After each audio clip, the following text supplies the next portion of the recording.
Hello and welcome to this third episode of the Goal Hour alongside Camilo Yepes. I'm Jared Johnston. We're Brad instead of Brad. And we're glad to bring you content back. It's been a little while. We finally got our branding on here, so we got a new logo courtesy of Jesse Cook, one of my co-associate producers here in Syracuse of a different show in a different company. But yeah, a good friend of the show.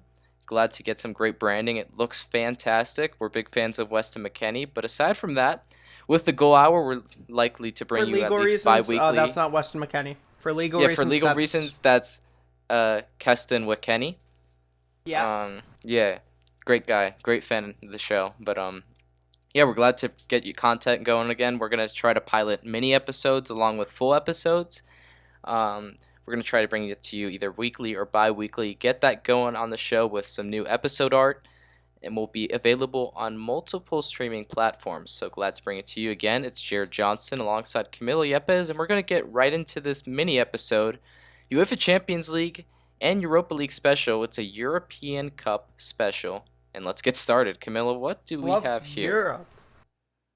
So last time we'd already seen the first round of 16. Is that right? The first leg of the round of 16. Yeah. And now, well, actually, no. Wait, did we see Atletico versus Chelsea? Um, I I believe think we we did. got through the first.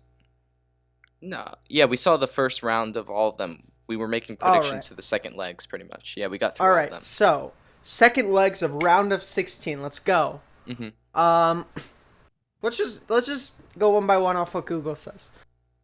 Juventus versus Porto. Porto. Yes, sir. So, Honestly, that was outstanding. Outstanding result. This was one we both saw and predicted. I mean, not just yeah. that we have bias for Porto, which we do, but Juventus, our team on the downturn. They need to stop being reliant Um on Ronaldo tactically, and honestly, Porto did have the quality to get that result. I'm sure. I think you watched the full game. I caught part of it. yeah, I did. Yeah.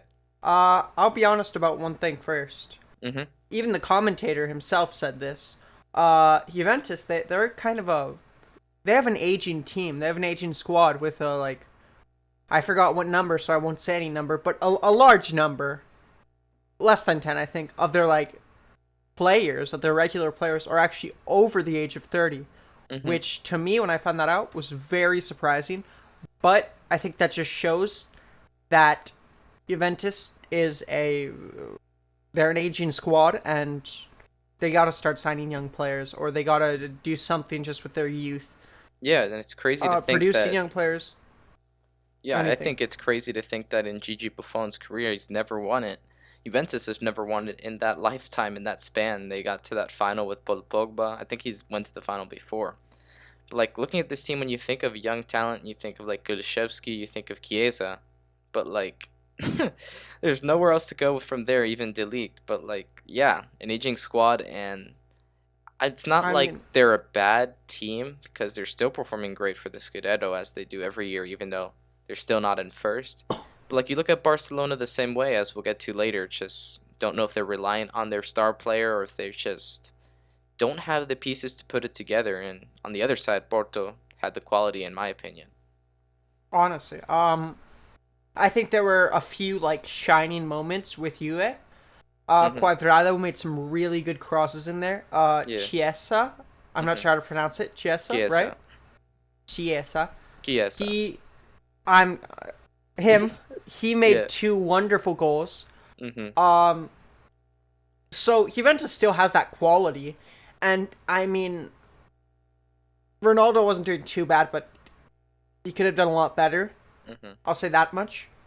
But now talking about something else. I just want to talk about the game in general. Yeah. I was very surprised by that red card.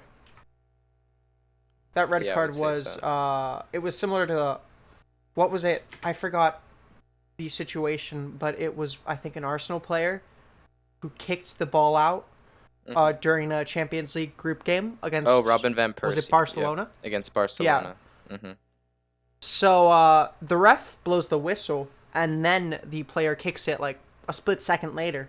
It was Taremi. Taremi kicks the ball a split second after the ref blows the whistle, and he's already on a yellow card, mind you. So now the ref gives him another yellow card, making it a red card, and I think that was the turning point while I was watching, where I was like, oh no, Porto might actually lose this. Because the game was going 1-1, 2-3 on aggregate. Yeah. But, like they're missing a player, so Porto's going to have difficulties. But they managed to secure the win with a very late goal, which was deserved. I think was deserved. From Sergio Oliveira. He was class that game. He made both goals. I think he made 3 or 4 goals in the entire 2 legs between Juventus and Porto. Yeah. Which, to me, I think shows that Porto might actually be not a one player team, but they are also reliant on a single player. Well, yeah, absolutely. But when you talk about the offensive things for any underdog, it's tough to really single out a ton of players, because usually, yeah, the burden is heavy on the shoulders of a few. But if you think about teams that are usually able to get this far with the quality they have, it's often the defensive discipline. And when I was watching that first and second leg, the way they were organized out of defense, off the press, if they couldn't try to impose their will, they would kind of sit back. They'd shift their center defensive midfielders, and then they'd shift their outsiders. They'd play like a 6 in the back sometimes. Sometimes they played 5 in the back with 4 and then 1. Just the way they were able to organize themselves and really enforce the low block, to me, was just fascinating to watch. And it's a huge, that's going to be a huge asset for them in their next leg. It's just making sure they maintain that discipline. But in a game that really was free flying, Dortmund versus Sevilla, I mean, I rated Papu Gomez in this game. Ivan Rakitic, while aging midfield that they have at Sevilla, I think they were a class midfield. I thought they could get the result.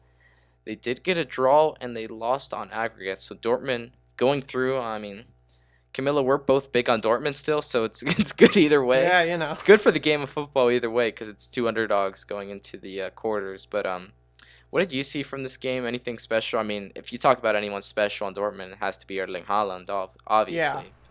Yeah. I wasn't watching this myself because I was busy watching Porto, but Yeah. honestly, I expected a bigger win from Dortmund, to be completely honest. I expected like a 3-0, 3-1, something like that, but Sevilla actually, they exceeded my expectations. They managed to hold their own for a while. Well, yeah, there. but the thing is, when you talk about that, is Dortmund was up in aggregate 5-2, because they got 2 goals from Erling Haaland early on.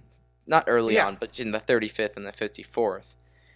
And then Sevilla scored 2 late ones, pretty much, set in around the 70th minute and then in extra time. So Sevilla really wasn't in it in that respect, but they were in it in the fact that they had the ball, they were generating chances, and in the end it was just Dortmund on the counter. Even though they've been struggling in the league, they still were able to get the job done with the talent they have up front.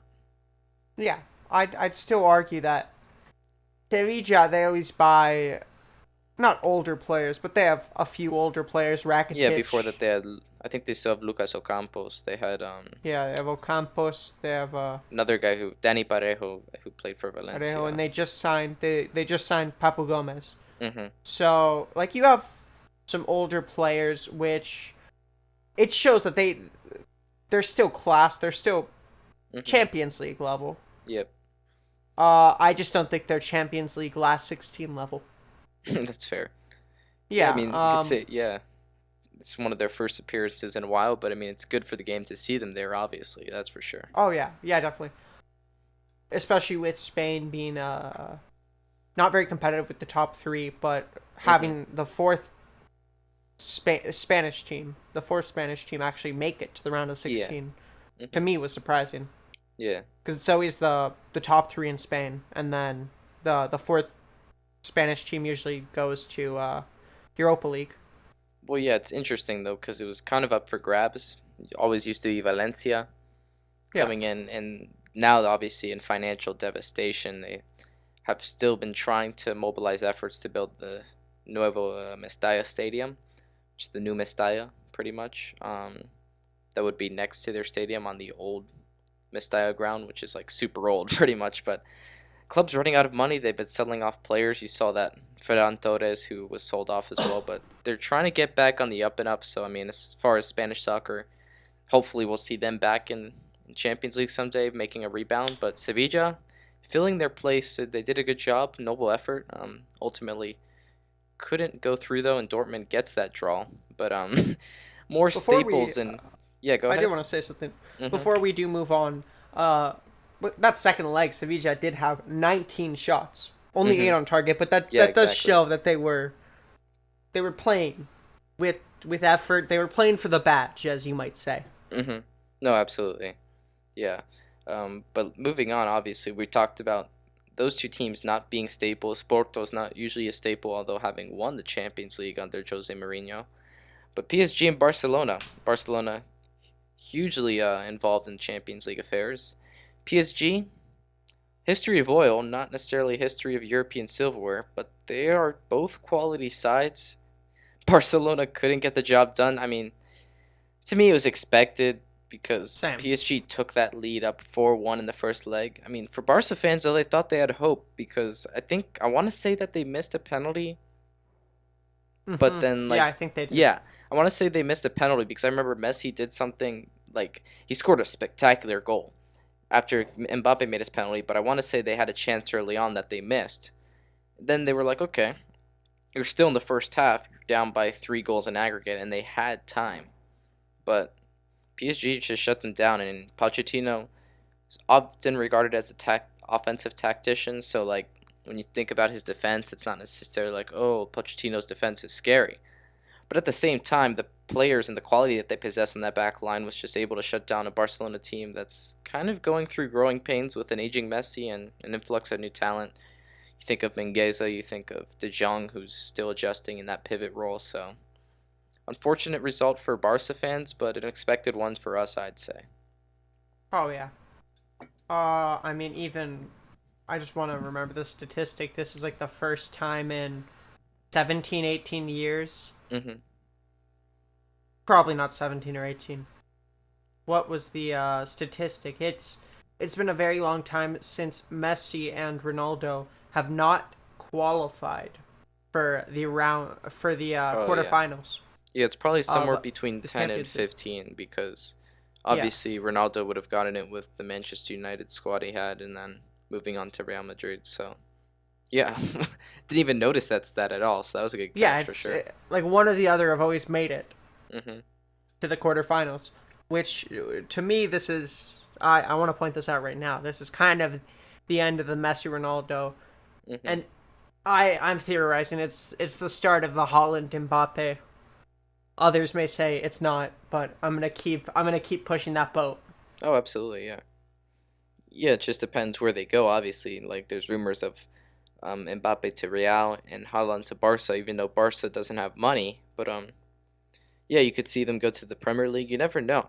But yeah, those guys, either team they'll take, even if they're not in the same league in some respects, they'll definitely be ruling the world.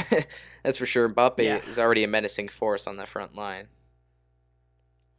But being a being on a World Cup winning squad at the mhm, age of 19, I yep, mean, it's it's nothing to be. He's a scary guy. He's a scary player. yeah, and it's people might look at that and say, oh well, he's played on fantastic teams, of course. But you look at his Monaco side where they got to the Champions League final, where he was one of the main catalysts of offense along with the great talents they had as well. Then he moves on to PSG. He was playing with Neymar, but Neymar's always injured in the key moments, and Mbappe's always picking up the slack. And then when he was playing in France, just such a great side, playing alongside Antoine Griezmann. And then Giroud up top too, who didn't get a goal, so it was Griezmann and Mbappe really forcing that offense for France. So he's always been a marquee man for his teams he's played on, and he's deservedly getting the recognition now. The front line of PSG, especially with Neymar still out, I believe. I think he might come back for the quarterfinal though. But yeah, so There you go. huge result. But moving on, But This one's interesting. I mean, big Reds fan Is Simon it? Hanna is probably happy, but Liverpool getting the 4-0 aggregate to Leipzig after a 2-0 victory against Leipzig, obviously. I was stunned. I believe we both had Leipzig, unless you had Liverpool coming I'm or keeping it up, but I had actually no. I Leipzig coming think I'd back. Leipzig. I think I might have had Leipzig. Thinking about it now, I thought before I was back in Liverpool, but about it now, I was back in Leipzig because Yeah, I thought Liverpool aren't in good form. They're gonna, they're gonna yeah, fall. for a full disclaimer, I myself, I believe I had only four predictions correct. So the ones I've messed up so far were Sevilla over Dortmund and then Leipzig over Liverpool along with Camilo. So, yeah, it's just Liverpool. Honestly, I would just say showing their class and their experience because you think about it, be Leipzig. They're a team that got to the semifinals last year, and it's not necessarily a fluke, but at the same time, like they didn't really get some quality chances going against Liverpool in that second leg. Only two No, shots on target from the perimeter. I mean, it just doesn't get the job done. I mean, you would have liked to see it, Leipzig maybe go through against a powerhouse like Liverpool, but I would just say it's Liverpool showing their class. I mean, and not to discount Leipzig, they have like some really key players. Mm-hmm. Upamecano, I can't pronounce it. That's the Upamecano. worst thing. Yeah. Huang Chan, one of the best David South Korean Nchungu players or there something is like right that. now. Oh, South Korean, my bad, yeah. Yeah. Um. So I mean, they've got a solid team. It's just I don't think you can compete with the best front three in Europe, which they didn't even Yeah. start. James Mm-hmm. James Milner was pretty good. I think if I remember correctly, it might have been this game that I was watching, and I think James Milner did some pretty good passes. Well, he's probably there because But I think obviously, Hendo got picked up a knock either before that or maybe he played for this game, but like they've just had guys going in and out. So I mean, it's a credit for them to pick it up in the Champions League, even when they're struggling in the league still. So I mean, but going into their next match, it's expected that they continue to get results after these two clean sheets. So I mean, huge for them. But this next matchup, I was very disappointed. Not just like from the result because it's kind of expected, but I had Atalanta winning because I did believe that they had the quality. But Real Madrid picks up a 3-1 victory. They really showed a different element of them in the second leg, whereas the first leg, their strikers sucked. They didn't have Benzema, was a huge part of it, and they only scored that one goal from their left back on his right foot, Ferland Mendy. So yeah, Atalanta got a goal from Luis Muriel on a beautiful free kick, but just wasn't enough. Real Madrid go through in a 4-1 aggregate, and I thought Atalanta set up well. They did the best also they to could to mention, impose their will, but Real Madrid really picked it up in that game. also you did forget to mention one very important player that Atalanta did not have. Atalanta did not have. I'm speaking with an American accent and I'm pronouncing these things with an American accent, so I apologize to all of our viewers. But a key player Atalanta did not have was Zapata, Yeah, well, being Zapata injured in the was, last leg. yeah, he had picked up a knock for like in the league and for quite some time. So after the first half, it was Pasalic and Malinowski playing in behind Luis, but then Pasalic came off, and then Duvan was brought up with Ilicic. Ilicic also a very good player for Atalanta, but he's also 34 years old.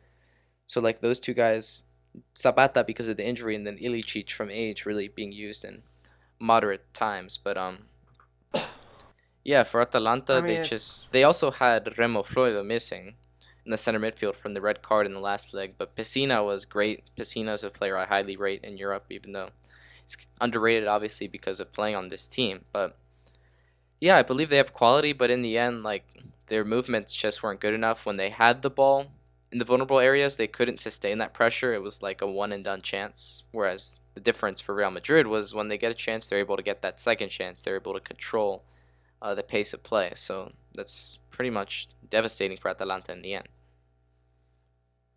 and of course they still have their Atalanta's best player on the bench. Yeah. Sam Lammers, the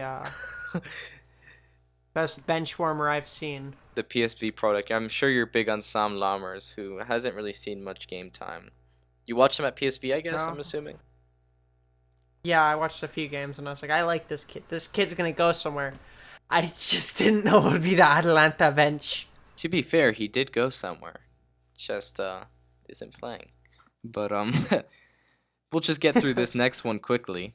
Maybe the next two quickly, really, in that respect. But Man City versus Mönchengladbach, 2-0 victory, 4-0 aggregate. Same as the Liverpool Leipzig one. Mönchengladbach had some good movements. They are lethal on the counter. I recall a game against Dortmund where they won 3-2 after going down by 2 goals. And guess what happened? You'll guess what happened. They won 3-2. Oh, But you don't know how they scored.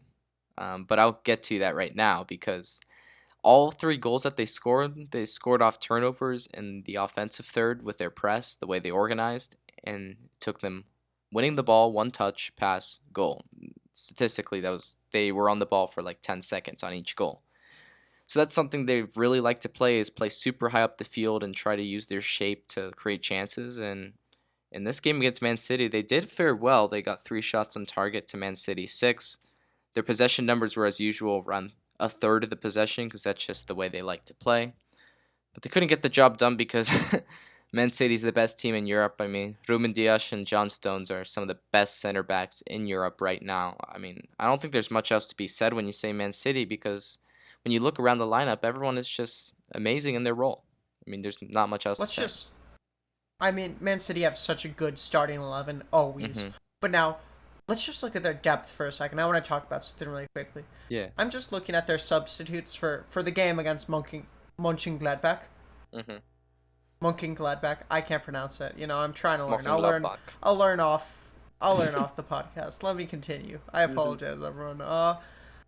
They have Nathan Ake on the Hmm. bench. They have Raheem Sterling on the bench. Granted, Mahrez and Foden were on the wings. Hmm. Um, they have Gabriel Jesus on the bench. They have Sergio Aguero on the bench. They have Laporte on the bench. They have Benjamin Mendy on the bench. They have Ferran Torres on the bench. They have Eric Garcia on the bench. Hmm. I mean, these are some class. These are world class players, Yeah, 50 and they're million on and the up bench. for all these players. Absolutely. They're all on the bench for a Champions League group match. I'm. I feel like just one Man City starting 11 is probably more than like the entire fucking bleep that. Like the entirety of like a Fulham lineup, like the entirety of Fulham Hmm. itself. Yeah. Or Sunderland, I you know what I mean, mean? it's it's mostly money. Yeah. That's I don't rate Man City just because of that, just because of the money. Yeah, I do rate the players, but I don't rate the price tag. I mean, John Yeah. Stones, the revival of his career has been outstanding. I've loved watching it. It's class. Just love it. Love the mentality that he's gone about to get his spot back. Ruben Dias is just worth every bit of it, obviously. So, but yeah, Kyle I mean, Walker. it's Kyle Walker. expected too. Yeah, Kyle Walker with some off the field issues, but he's really shorted up. Had a good performance on the field. Um, but yeah, looking at Bayern Lazio, another basically dominant figure in its own respective league. 6-2 aggregate. Lazio's a pretty good side in Italy. A good friend of the show, Reese Kaplan, is a really big fan of the way they play and the players they have, but just not enough firepower when all you have is Robert Lewandowski just getting the job done. He scored a penalty in the second leg to secure the victory. Choupo Moting and his Asian are making bank after he scored a goal in the 73rd minute. Yeah, not much else to be said except Bayern is Bayern and they're on to the quarterfinals is what I would say if you have anything. No, all I gotta say is Bayern are probably gonna win the entire competition again. Repeats. I mean, it's tough to say because like you look at teams in the past that might have been as strong and you say, "Oh, they got to win it," but they don't. But like with Bayern, they were a team that was so good into it last season and they won, and we're just like, okay, well, they did it. Great job. And now they're back at it again and they look invincible. I mean, what else can you say about a team with under Hansi Flick that's changed the way they play with some new talent and old talent? I mean, just fantastic the way they've been able to adapt. But talking about adaptability, I guess. Chelsea, 2-0 victory to Atletico Madrid. They were already up 2-0 before the red card, so that didn't play a factor. But Simeone failed to score in both legs.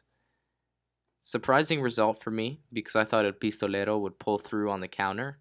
Thought Atletico would try to pull back, only down by one, but you know the way they play. It's pretty backwards in the fact that they play to not score, to not get scored on rather than to play to score a goal. So in some respects that can bite them, and it obviously did. But Chelsea adaptability is basically Tuchel's middle name. When he got there, he started playing with the back four, tried to experiment with the front three, a single target man with Giroud.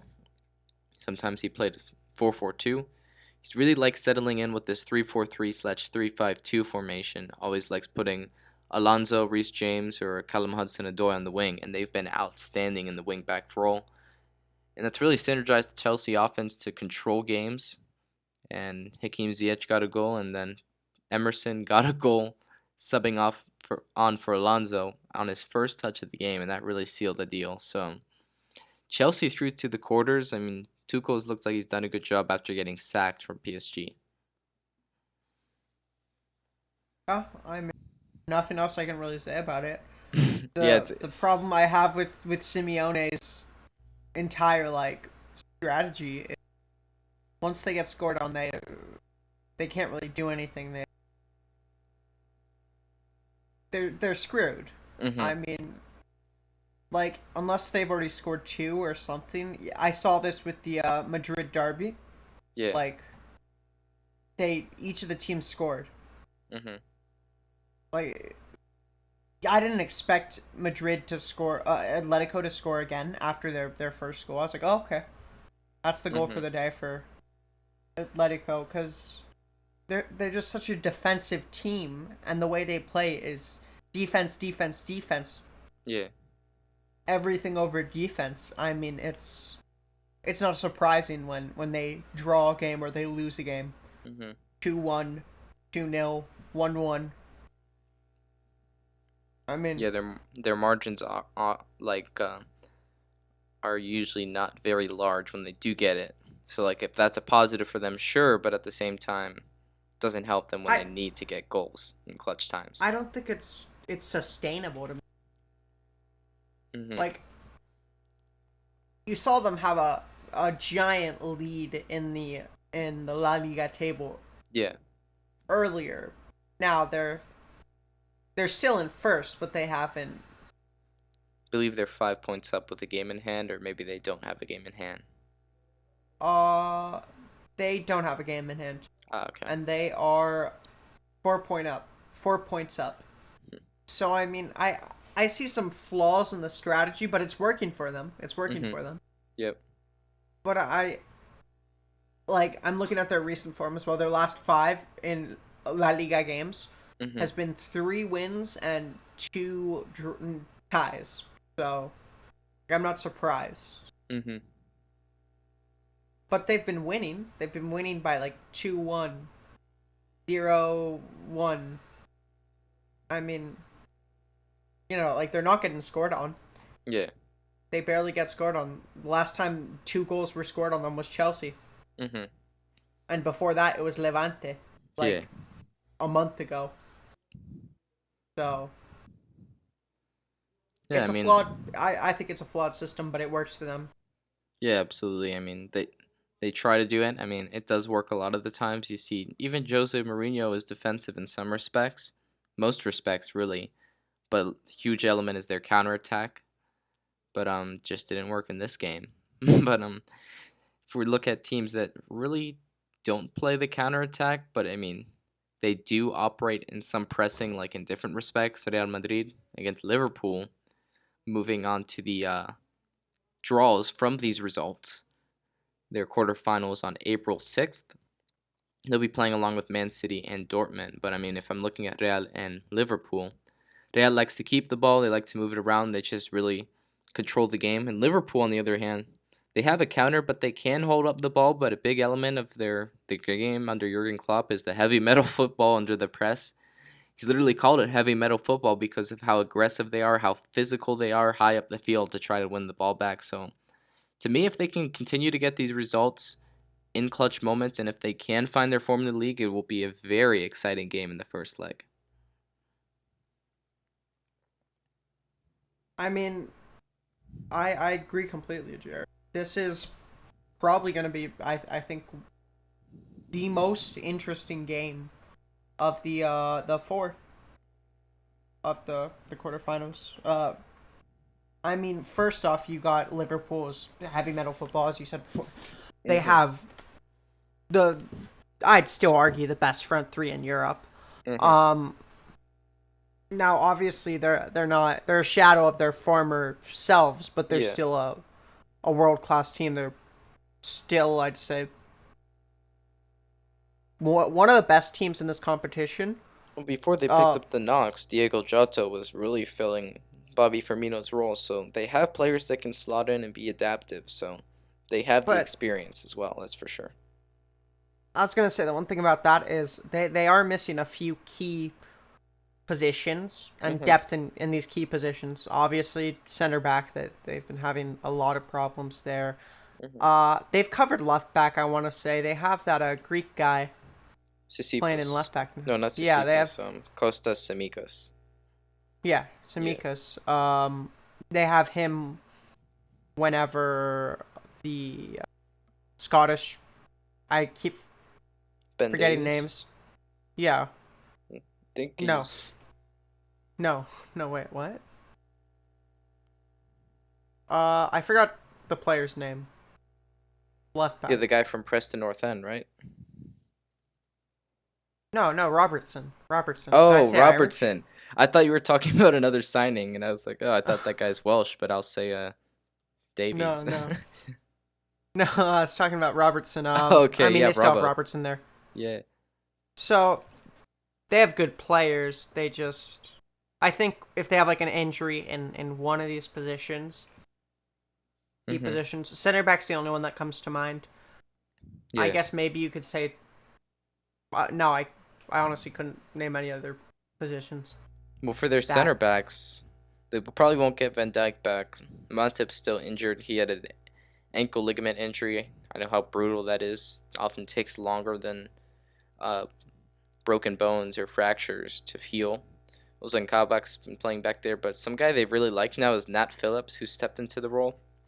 Just a young academy product that is really thrives in recent games. So I yeah, mean, he that's has. something to watch. Like I do think that they can fill up their roles, but like when you're talking about those guys, they're not experienced to play at the quarterfinals of the Champions League. Sure, if you pair Mathis de Ligt in his first season with Giorgio Chiellini, yeah, I think that's a great partnership. But if you play Mathis de Ligt and then you pair him with another young samurai back like Ozan Kabak off a transfer of a relegation struggled Schalke, yeah, that's where you see the problems come in. And then Ben Davies is the guy who signed for them from Preston North End. But yeah, he's Not the actually Tottenham one. yeah. There's like Ben Davies, and Tom Davies now. But yeah, I do think they will have supporting cast, but I'm not completely sure that if they do have to play those guys like Phillips or Kabak or Phillips with Reese Williams or Gomez or anyone, if they don't have VVD in there or Virgil van Dijk, I don't know how they'll fare, but I do think they have the quality if they don't mess up to at least get a draw against Real Madrid. What are your predictions for just in total, Well, I really like how Real both played. legs? Yeah, I really like how Real played with Benzema against Mm-hmm. Atalanta. Obviously, he's arguably one of the best strikers in the world. If you're talking about two true strikers in its name, like you can think of Mbappe and Haaland, but they're yeah, Mbappe's more of like a winger, more of like he still plays in the striker role, but he can play in behind. He's not necessarily like a target guy who can hold up the ball. And if I'm thinking of those type of guys, you think Lewandowski, you think of Lewandowski, you think of Benzema. And I just think with that inexperience on defense, he overpowers them. He's able to fuel the offense, even with Vinny Jr. missing chances. Yeah, so I'd give Real Madrid. I'd say they'd go 3-1 in the first leg because I think Liverpool has the quality to score. But if they don't have their defenders back, they can just overpower them. So in that first leg, I'd go 3-1, and then they just continue to win, maybe get like a tie or a 2-1 draw in the next game. But I do think that Real Madrid I will agree. go to the semifinals. Yeah, I agree completely. Mm-hmm. I don't I don't see Liverpool coming out of this. They still have good players, Mm-hmm. but I think Real Madrid's like midfield as well is just too heavy for Liverpool to knock. Yeah, you talk about Casemiro, Kroos, and Modric, who have been through the ringer. I mean, Modric, they're all pretty World old Cup players. runner-up. Kroos won the World Cup, and then Casemiro's probably won the UCL 3 times or something. And then, of course, they've won La Liga plenty of times together. So I mean, that's And probably one one of of the them best also, midfielders in the midfields in the world, arguably. Like if you need someone and to count on, Modric. they will not mess up. That's for Modric. sure. Sorry, I keep interrupting you. I Oh no, it's fine. apologize. Um, Modric is also a Ballon d'Or winner. So I Yep. mean, Yes, sir. he's in his. I'd say he's a bit past his prime, but he's still in his prime. Mhm. He's past any other player's prime, but Sure. Yeah. he doesn't seem like he's gonna stop anytime soon. He'll probably move to a smaller club, I assume, but in like 1 or 2 years. But I Yeah, mean, I could see him moving you have back to Spurs or something like that. Yeah, that would be a nice yeah, move for him. like what Bale did. So I can still see a lot of these players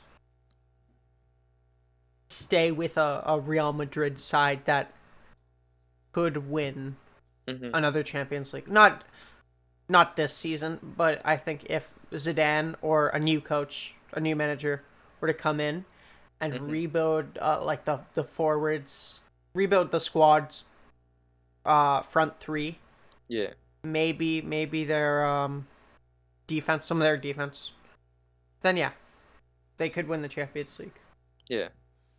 Um. because they have a very good just um I don't know what you'd call it. They have right now they have a very good base that they could build upon. Yeah. Yeah. Absolutely. They could definitely build upon it, but I mean, even right now, still such a devastating team to play against. But I mean, if we're talking about giants like Real Madrid, you think of Man City as well. In the present day, not necessarily historically. City versus Dortmund playing at the same time. Dortmund, obviously the underdog. Want to play on the counter attack, and Pep wants to play possession, wants to hold the ball, wants to control the game. Honestly, Camilla, what are your first thoughts about this? Because this is an interesting draw to me. I, as much as I hate to say it, I think City will do have the legs just with their entire squad Mm-hmm. to beat Dortmund. Dortmund are a bit weak on I mean not the wings but the wing backs Mm-hmm. and some of the defense. So I think that as soon as Man City can Yeah. push past that for those forwards, they've got like these are world class players. They'll beat the defense very quickly. Mm-hmm. Beat the Dortmund defense very quickly, and just about scoring goals for them. So I'm not. I'll be honest. I'm not 100% sure how Man City play completely, Yeah. but I could see Pep to be smart enough to actually adapt. Yeah, But it's fair. I do still see Dortmund having some quality chances that they can take advantage of and possibly come away with it. But I mean, maybe score a few goals, but I don't see them defending that well against Mm-hmm. Man City. Wait, when you talked about adapt, something Pep didn't do in the last game, quarterfinals against Lyon, where Pep, yeah, he did adapt, I guess, in some respects. He wanted to match up with a 3-5-2 against Lyon, but decided never played that before and they had injuries on defense, so it didn't really make sense. Like if you're the powerhouse team, you should be imposing your will, not trying to play to the strengths of another team. So Lyon got through. That was an interesting complex for Pep, but I'm sure that he'll take that lesson and he'll change some things in the way he thinks, but he'll still impose the same tactics that he's done in the Premier League that got him to a 21 game unbeaten run until they lost to Man United 2-1 a couple weeks ago. So yeah, I do see them getting a result. I think it's inevitable. Do I think it's close? I think yeah. I think Haaland could keep it close. I think that Dortmund could keep it close. But again, I think like the result would be the same, like Real Madrid versus Liverpool. I think it would be like probably be like a somewhere close to like a 4-1, 4-2 aggregate. It could even be like PSG's 5-2 aggregate. I don't think it'll be close, but I think as far as the games go, it'll be back and forth. That's for sure.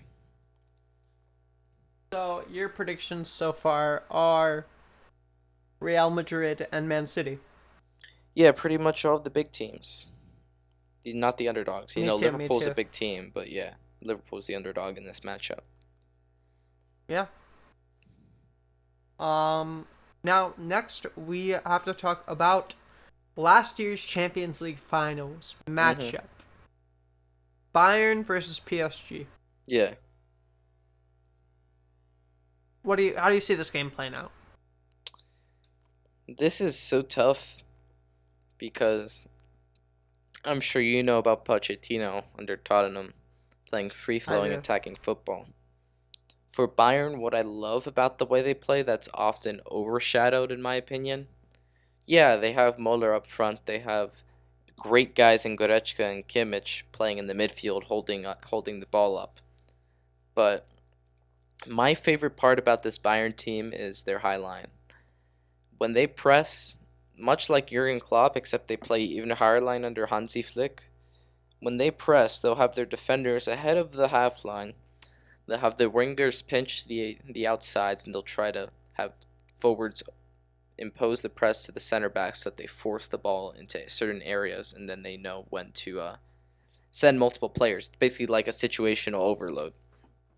So, for Mhm. example, if they pressure the center backs, they'll give them a pass to the outside back, and then they'll press their outside midfielders, their central midfielders, and their forward to try to win the ball back in a good position. And to me, what's so great about that system is how brave they are and how much they trust Manuel Neuer on the back line along with their defenders to not get beat over the top. And they trust that they'll just be able to win the ball back and be on the same page, and it's worked for them tremendously this season. I think that press is unbeatable. PSG could easily prove me wrong because they have the quality, right? But I don't. I just see Bayern getting the job done. Do I see PSG scoring? Not even. I think Bayern defends lead. I think it's a close game though. I think they get like a 2-0 win on the first game, and then they tie in the next leg, and they get like a 3-1 aggregate. I think Bayern goes through, just because I love the way they press with that team, and I think it's unbeatable. Just the way they've played with it for over a year now. I could see that playing out. I mean you have some very good points with Bayern especially just being a very pressing team. Mhm. But I do still think Pochettino does have very some good like strategies under his sleeve, Mhm. in his sleeve, whatever the term is. Yeah. Pochettino, I think again will come up with something. He obviously I don't think will win, but I think he will make it a tough game for Bayern. Mhm. With PSG last year in the Champions League final, they lost 2-0, was it? Yeah. They didn't really. It was an off day. That's what I have to say. I mean, like Mhm. Mbappe, Neymar, neither of them really showed up, but I could see PSG using some key players like Mbappe and Di Maria Mhm. to win the game, Yeah. or even just draw it.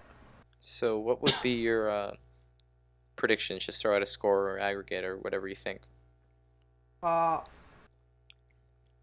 a score would probably just be Bayern 3, PSG 2. Hmm, that's interesting. First, yeah, and then I'd say the second leg might just be at 1-1. No, who knows? It's weird in these predictions we never have a team draw and then win on a away aggregate. Honestly, it's super variable with the fact that fans aren't allowed in stadiums as well. So Porto obviously got through to the quarterfinal on their away goals aggregate with a 4-4 tie against Juventus, and they will be facing Chelsea on April 7th, the same time as the Bayern PSG game. I don't know if we're thinking with our minds or our hearts here for this one, Camilo, but like I'm I'm thinking with saying my that I'm heart. thinking with my mind because I truly believe it. I believe Porto can get a result, and I don't think it's stupid to say so. Because when I always talk about teams on this podcast, I always talk about defensive discipline, the ability to stay with your system and trust the man alongside you. And I think Porto can do that, and I think they've proved it against Juventus. I think Chelsea has more quality. I think that they are more lethal, especially on the counter. But Porto knows how to get numbers behind the ball and win the ball back, and I think they know how to take their chances on set pieces. Obviously, Sergio Oliveira got the job done. But if I had to pick a score for this game, man, I wouldn't know if I would pick a low scoring game or a high scoring game because Chelsea is very good at getting a lot of goals out the counter. They've showed it, but then at the same time, when Tuchel first got in, they kept 5 clean sheets and only had one victory. So they had tied the rest of them or something like that. So yeah, it's tough to look at, but I would say that it's a tough game because of Porto's defense. So I would say a low scoring game. And I want to say that Porto will go through 2-1 or they would go 2-2 on away goals out of the both games. That's my prediction. That's my feeling from my mind and my heart. But I do think their defensive discipline can have them go places, and I sure hope so. But I mean, what do you take out of that? I I could see Porto coming away with it, but I still see Chelsea putting up a big fight. Tuchel is obviously adapted Chelsea so much Mm-hmm. since he's come into the team, but I still see Porto having those really not even world class players, just experienced players like Pepe really Mm-hmm. Oh yeah, Pepe was pushing the entire outstanding. team. Yeah, he was Yeah, I mean outstanding. you saw it Unsung hero. last leg or last round. Pepe was pushing the entire team to play, and Mm-hmm. you also had that with Taremi and Oliveira. Mm-hmm. All of them were playing hard. I do think the one player that is kind of who I didn't really see show up against Juventus was Corona. So, but I could see Corona's experience coming in to help Porto win the game. Mm-hmm. Chelsea do have some very good players. They obviously have our favorite player in the world, Christian Pulisic. Yeah. Will he play? Probably not. But no, they have good players that will make an impact. It just really depends on whether or not they have a good game. Oh yeah, absolutely. But we're just rounding out our UCL predictions, I guess. Oh wait, We went let through me those. Yeah, go put ahead. my score in. Sorry about that. Oh, you didn't put your score. Yeah, I'm giving this a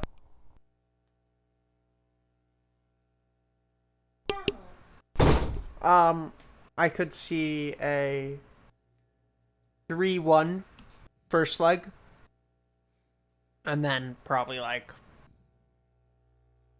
1-1, 1-3, 1-2. Yeah, similar to what I had. I think it's going to Porto. But yeah, Probably small off away margin, goals. pretty much. Yeah. Probably off away goals. Yeah. Yeah, so I mean, if we just got through those second leg results for you guys. Going to our predictions, I mean, some of them are pretty clear cut. Our last one is just what we've gone through. If you listen to our previous episodes, we take you through our thoughts on why Porto's been so good and how they've executed their results. But for our predictions going through would be Real Madrid, Man City, Bayern Munich, and Porto. So at least for those first leg results, we will see them 2 weeks from now.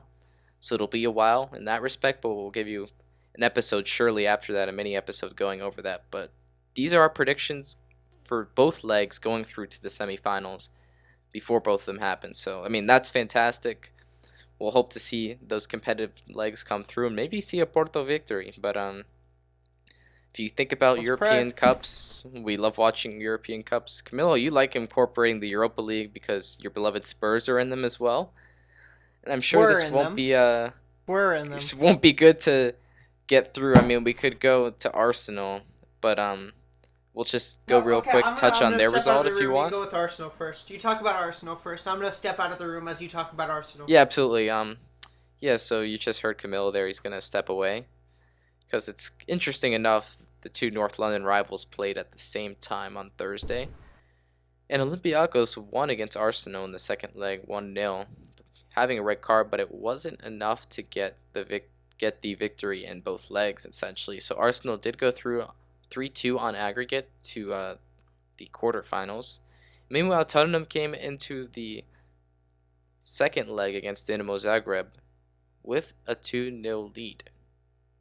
Then Zagreb came in and they got 3 goals, all from the same man. Mislav Orsic scored a goal in the 62nd, 82nd, and 106th minute. And what was crazy This about is. that for Spurs was that Dinamo Zagreb had the same amount of scoring chances, 5 shots on target, more shots attempted, similar amount of possession, and I mean it was just really lackluster performance from Spurs. I mean, what else could you say about it? I. Um, I'm. I mean, what? What were they doing? They mhm, were 2-0 up, and even from the interviews, Jose was saying that he told the players don't settle with 2-0. mhm, Play as if you're losing. Get 2 goals. Get 1 goal. Don't be satisfied with 1-0. yeah, Keep playing. But I guess the players just didn't really show up that day. mhm, I don't know. Guess the players didn't show up on Thursday. It would have been better if Tottenham just said, "Hey, we can't make it to the game. Give the win to Dynamo Zagreb." mhm, But alas, we had to play and we had to lose. mhm, It wasn't surprising. I was very lucky not to have watched it. I was busy helping my friend with a film project, so I didn't get to see this atrocious display. It's again showing Tottenham's. From what I got, it's another game showing Tottenham's defensive inconsistencies. mhm. No, yeah, I mean, absolutely. I mean, what else could you say? you could see, like as you said before, with just the statistics, Tottenham had just as many shots on target as Dynamo Zagreb. D-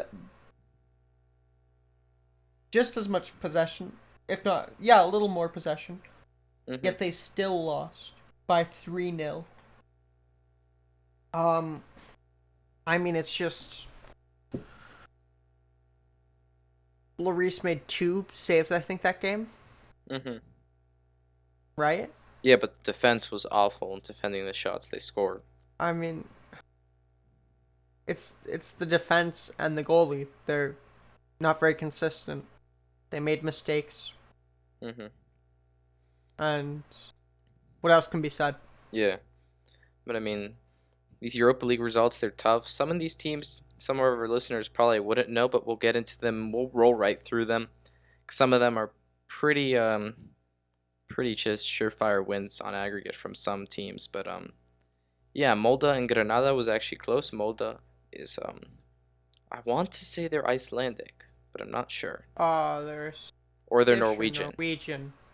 Norwegian, because Haaland played there. Yeah, because I was thinking of Ole Gunnar Solskjaer, who I want to say is Yeah. Icelandic. And Nah, he's but he's probably Norwegian, I think. Norwegian.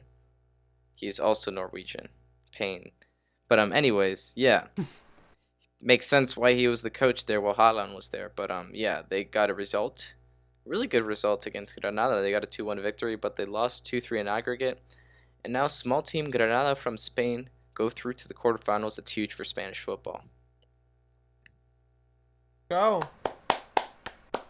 Yeah, we talked about some teams that like hadn't played as well. I mean, one player that I look at is Alvaro Negredo, who's played there. Now he's used to play at Valencia. He was a huge goal scorer there in the Champions League, getting them really great results. And now he's doing bits for Granada. So I mean, that's huge for that team. But huge for them getting through on an aggregate 3-2.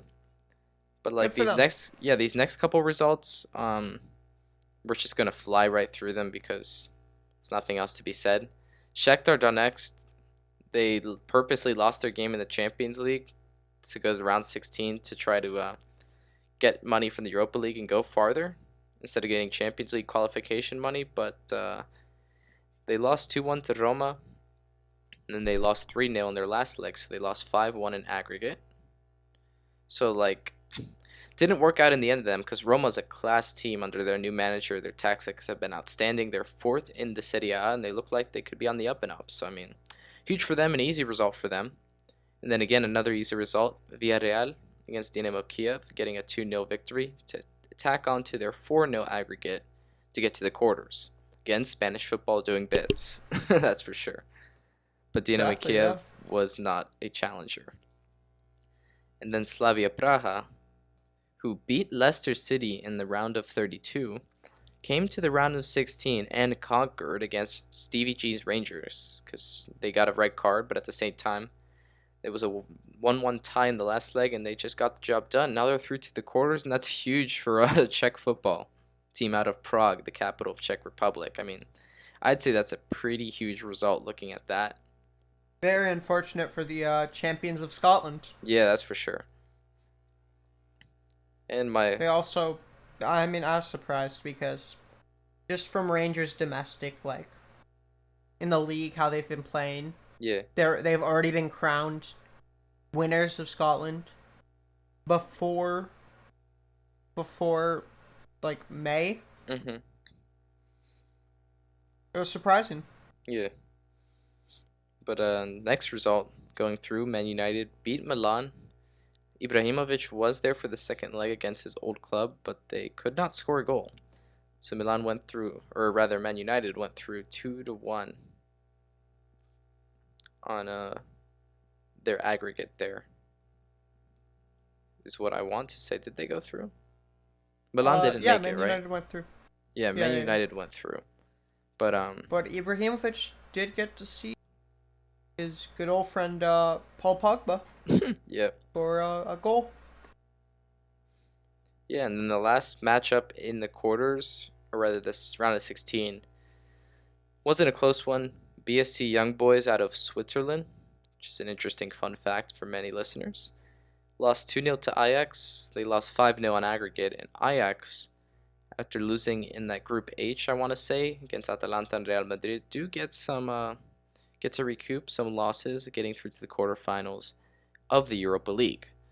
And so getting through those results, we have our first legs. Those are slated for April 8th. I believe that's a day after the UCL games, or never mind, that's 2 days before the first one, and then 1 day after the second round of those first legs.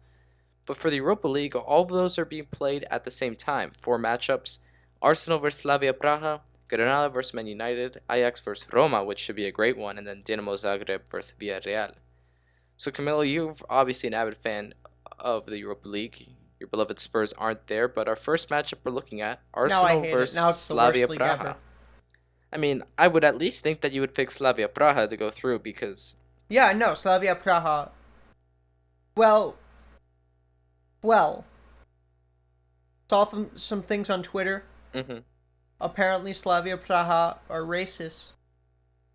So, I will not speak. If I speak, I'm in big trouble. I No, prefer not I to will speak. speak. I don't condone racism, so let's go Arsenal. Just for these 2 games. Only time I'm supporting Arsenal ever. That's a very fair play to you. Now, I will just give the perspective that... Kick it out. Yeah, I will say if we're looking at the results that Slavia Prague has gotten, they beat Leicester team, one of the best sides in England, and they beat the best side in Scotland.